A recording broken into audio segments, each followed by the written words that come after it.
Welcome to Bent TV. Tonight we have a huge smorgasbord of fantastic stuff like always. We are starting with In the Thick of It, hosted by Sammi.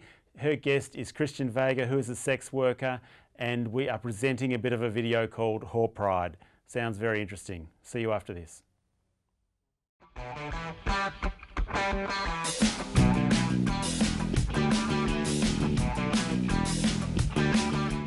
You're on Bent TV, In the Thick of It with Sammi Whitehead. I'm very pleased to be joined by Christian Vega, who not only hosts an amazing show on Joy 94.9, but is also a great advocate for sex workers in Australia. Christian, you have produced this amazing video called Whore Pride. Yep. Tell us a little bit about that. So Whore Pride was part of a digital storytelling workshop that a community media collective wanted to do to engage with sort of marginalised communities to get them to be able to tell their story. So this was a film that I sort of put together, and part of it is, I guess, as sex workers we sort of do a lot of amazing things and achieve a lot of amazing things, but quite often we don't really have an opportunity to share what those things are and how to, you know, how we went through them. So I saw, I guess, this film as a way of being able to create a record of a few of those things that happened for me at that time. We're going to have a little bit of a look now at Whore Pride, specially made by Christian Vega. In the space of 2 weeks, I came up to my mum as a sex worker. I ran for state parliament as a sex worker, and I convinced my boyfriend how important it was for me to be a sex worker. This is a sex worker's story of the latest challenges I faced and how I got through them. I am a sex worker. I've been a sex worker now for over a decade. I've done sex work in heaps of different ways. Some of these considered proper, socially sanctioned. Some of these considered taboo.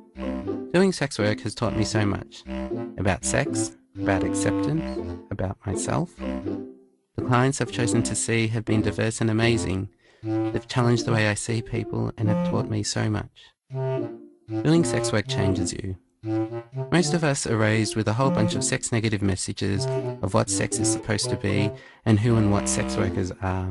A lot of this is based on stereotypes that people have created in order to keep us down or keeping sons and daughters out of sex work. Doing sex work pops this bubble of bullshit. Doing my first job cleansed me of a lot of crap I didn't know I was up to my knees in. I'm lucky enough to be connected to a number of fabulous sex worker organisations. What I didn't realise about sex work is that it would become a part of me. It would make me happy, give me purpose, give me pride. I knew coming out to my mum was going to be the hardest thing I was going to do as a sex worker. 5 hours of double anal suddenly sounded a lot easier than having a 15-minute conversation with the woman who gave birth to me. I'm pretty out as a sex worker. Nearly everyone I know knows my history, and it is with great pride that I've been able to use my experience as a sex worker in a positive way, but family has always been a bit of a challenge for me. I'm not particularly close to my family, and not telling them has been pretty easy. It was easy to not tell them anything about myself. Having overcome so much stigma, this was somewhat of a final frontier for me. After I tell my mum, I will have no fear and no reason to hide anymore.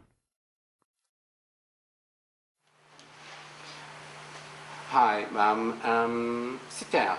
We need to talk. I then proceeded to tell my mum about being a sex worker. Some stories were good, and other times I talked about how challenging it could be. But in the end, I kept it to a few short messages. Being a sex worker has nothing to do with you or how you raised me. It's nothing that you should feel blamed for. I'm really proud of who I am and what I've been able to achieve as a sex worker. I'm not ashamed of what I do, and neither should you be. After the words had been said, it didn't matter what her reaction was going to be. Finally, stigma would have no place in my sex working life. Finally, on the 12th of November 2010 at 4:55 p.m, I was free. So now what to do with my newfound freedom?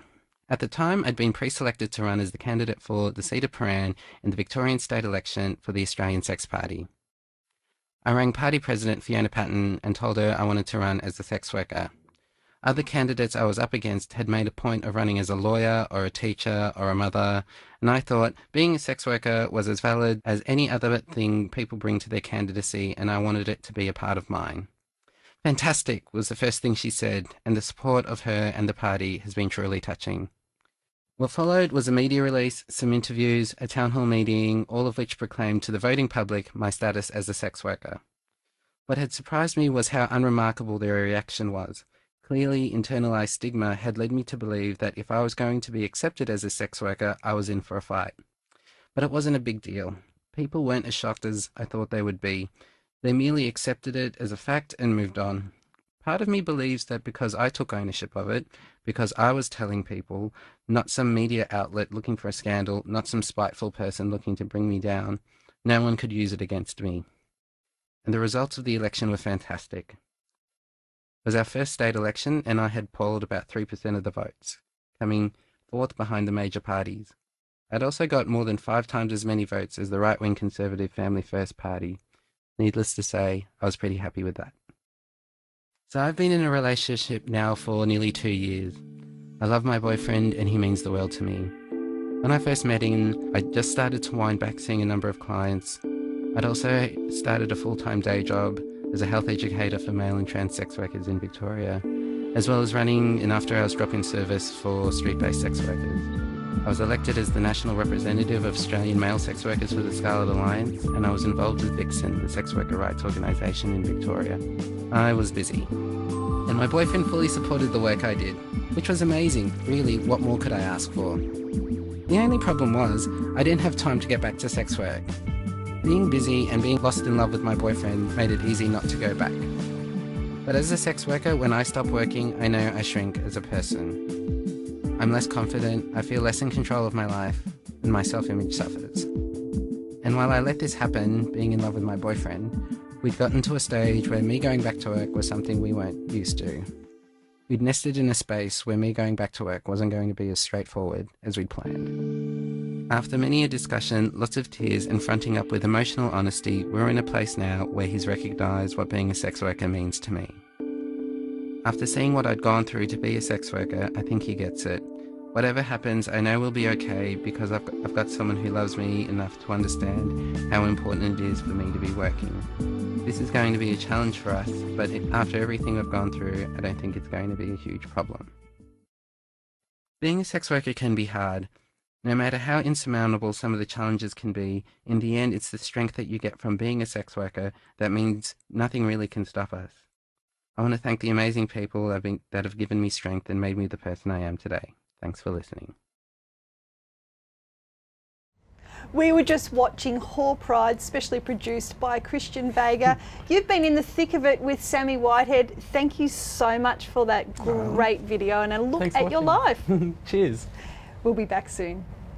Hope you enjoyed that. You're watching Bent TV. We will see you after this short break.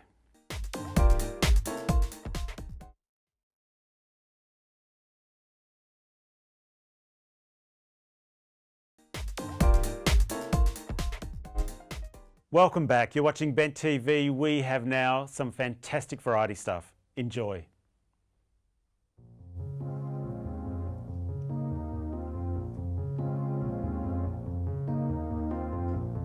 Thank you for coming home. Sorry that the chairs are all worn. I left them here, I could have sworn. These are my salad days, slowly being eaten away. It's just another day for today. Oh, what I'm proud of you, but I'm proud of you. Not enough to make me feel small. Luck is nothing standing so tall.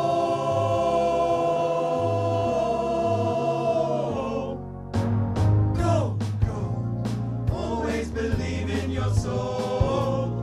You've got the power to know you're indestructible. Always believe it. You are gold. Glad that you're bound to return. Something I could have learned. You're indestructible. Always believe it.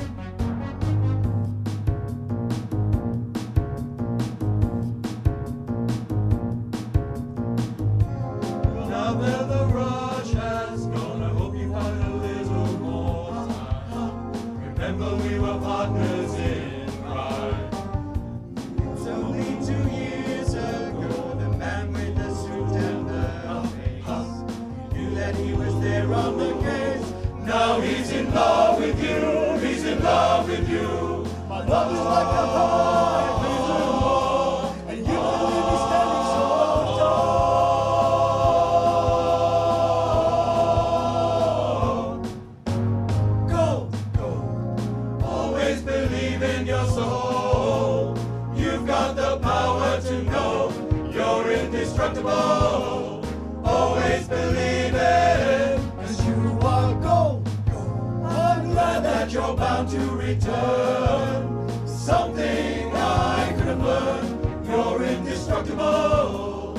Always believe it.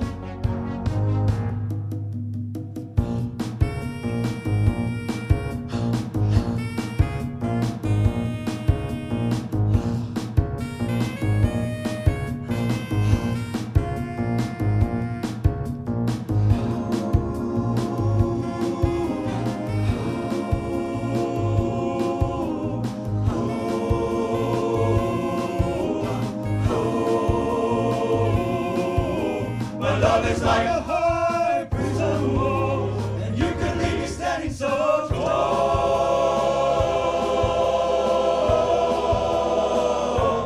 You are gold, gold. Always believe in your soul.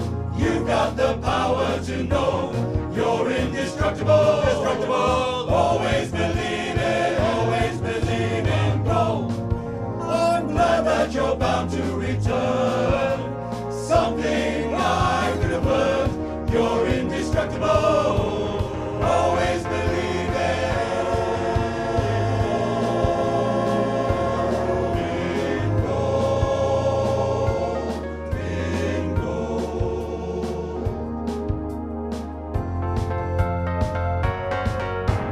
Bum, bum, bum, bum, bum, bum, bum, bum, bum, bum, bum, bum.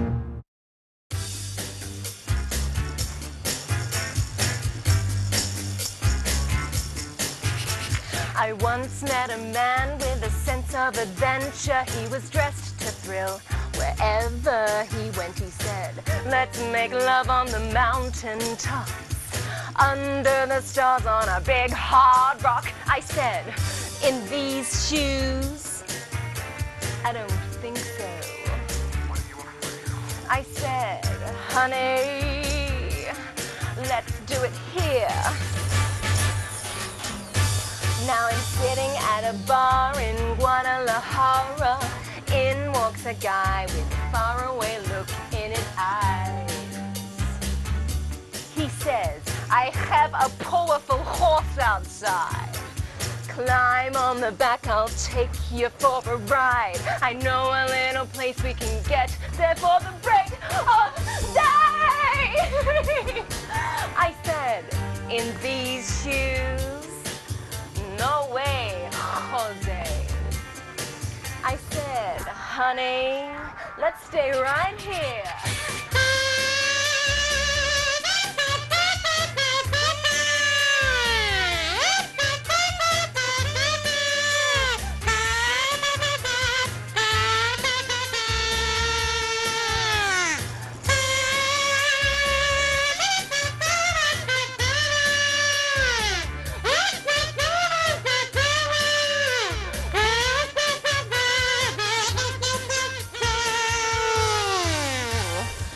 Then I met an Englishman. Oh, he said, won't you walk up and down my spine? It makes me feel strangely alive. I said, in these shoes, I doubt you'd survive. I said, honey, let's just.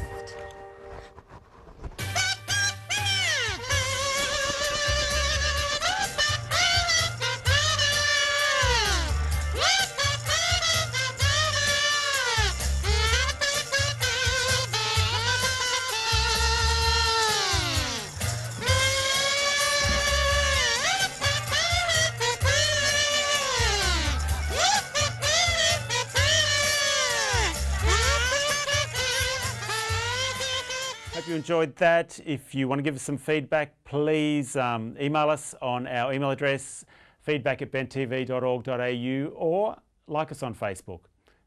Back after this short break.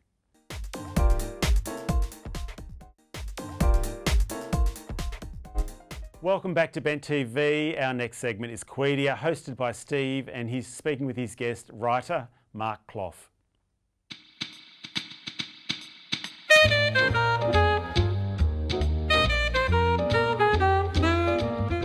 Good evening, welcome to Bent TV. My name's Steve Pereira and you're on Quedia, our show where we explore all things queer and anything media. Eclectic is what we are, electric is what we hope we deliver. Welcome back Melbourne personality and artist and bon vivant, Mark Clough. And today we're talking to Mark about his literary output. Mark, as few may not know because it just came out, has been nominated or shortlisted for the Ada Cambridge Award Prize, which is a prize associated with the Williamstown Literary Festival, one of Victoria's most prestigious arts festivals, literary festivals. Mark, congratulations. Thanks very much, Steve. How did that all happen? I've got no idea. I was very surprised. So the Ada Cambridge is a short story competition, isn't it? It is. It's specifically a biographical prose prize. So it needs to be, as I said, biographical of some description, either autobiographical or in some other way talking about a real person. And the Ada Cambridge Prize is quite well known in the literary community. It is. I'd certainly heard of it, and probably on the last day decided to submit something. So when do you hear back? When do you find out? Good question. Perhaps a couple of weeks from now. Do you specialise in short fiction, or do you I do. The idea of the great Australian novel sort of flits through my head every now and then, but the short story format and poetry, sonnets in particular, seem to have taken over for me. So how does it fit in when you get a creative bust? Because you're also, as we found out earlier, you are also a visual artist. So how do you decide how you're going to express your creativity, whether you're going to do a painting or you're going to write a story? It tends to be one or the other. The painting certainly dominates when I'm in the middle of doing a series of paintings. It tends to be 24/7, and that's fine, but fortunately that comes to an end and I'm able to sort of catch my breath, and sitting in a cafe, scribbling, reading is perfect. And biographical fiction, that sense of exploration and confessional, how does that sit with you? Is that a form that you're particularly tuned in to, as opposed to something completely creative fictionalized? Biography I'm particularly attuned to. I had a story published last year in Vic Uni's offset Creative Arts Journal, and that was very much biographical, about a street person who I happen to know. This one's also biographical, but specifically autobiographical. Thinly veiled autobiography, or quite? No, I think it's pretty obvious. I haven't actually mentioned my own name, Mark, and it's actually been submitted in another name, which is Amanda Marks. Right, so which is your, I don't want to say alter ego, because how do you describe the other part of you? When do you decide to take on Amanda? And when do you decide to be Mark? I just find that fascinating in terms of, as we talked about, creative output. It's very organic. It's very organic. It takes on, it's a convenience to use another name. Originally I didn't, and rather than embarrass a cafe owner or a shopkeeper by having them refer to some guy frocked up and wandering around by an obviously male name, it seemed a politeness to adopt a female name. And Amanda is a bit obvious, isn't it? Amanda's, well, it's very dynasty sounding in a way, but over the top. I keep thinking shoulder pads. But you've been married for, you were married for 30 years and you've got a child as well. So how does that fit in terms of boundaries with your family? Is that an issue, or? It is, and it certainly has been. I've certainly endeavoured to respect those boundaries while my wife and I were together, and 30 years is a long time to be together.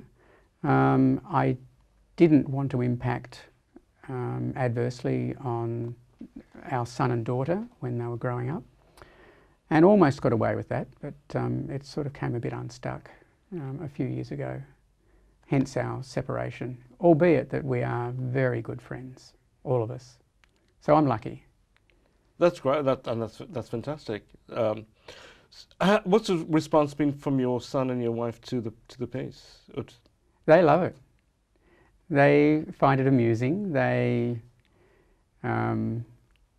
They really enjoy it, and if they thought it was crap, they'd tell me, trust me. And the Great Australian Novel, can you talk to us briefly about that? Oh, I can't imagine it ever happening. It's such a long way away and such a big undertaking. Yeah. And when I look at the literature that I admire, I'm nowhere near that standard. No, you're going to be reading from your piece in a bit, but just one other question. Given the fact that you're a very accomplished visual artist as well and a writer, have you talked about a combination of the two words, and text and image, in our new multimedia-dominated creative universe? That's a really good question. The first draft of this, in fact, included a photo at the start and the finish of the piece, or two photos, one before and one far more recent, which I don't have with me, so I won't bore you with talking about that, but that seemed to serve its purpose quite well. And as far as the visual art's concerned, I do use a lot of words in most of my work. But now we're going to hear some of your words.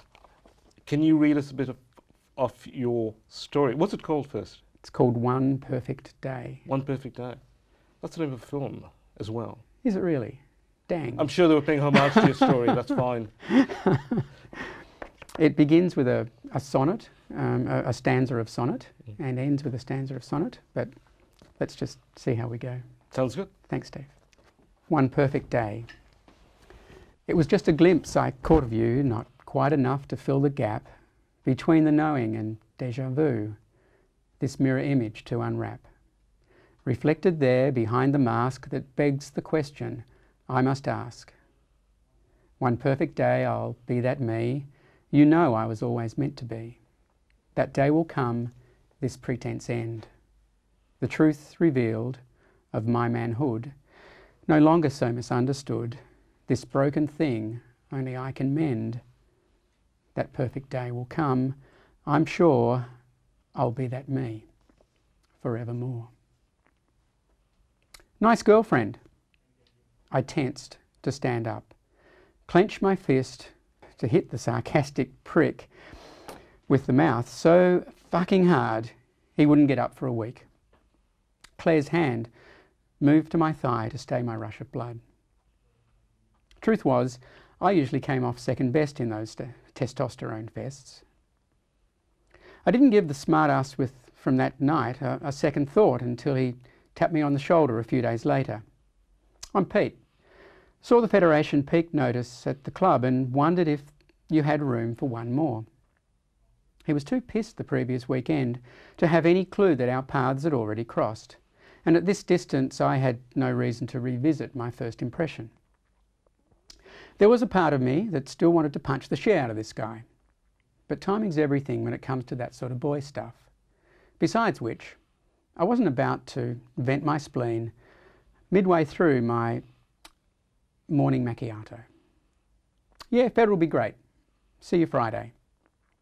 The story goes on to talk about a very unlikely friendship taking shape between Pete and the author. We're going to end it there for now because we're just running out of time. And for those of you who are interested, please look up Mark Clough wherever you can. I'm sure do you have a Facebook account? I do. You do? All right. We'll link that up to our Bent TV account. Please get onto our Bent TV website and post your comments. Tell us how great you liked us, or if you didn't, tell us as well. You've been with Quedia again. Thank you for Mark Clough for being with us for 2 episodes, talking about his fabulous art. And of course, we'll be back later on the season. But thank you for joining us on Bent TV. You've been watching Bent TV. I hope you've really enjoyed it. Look forward to seeing you next time.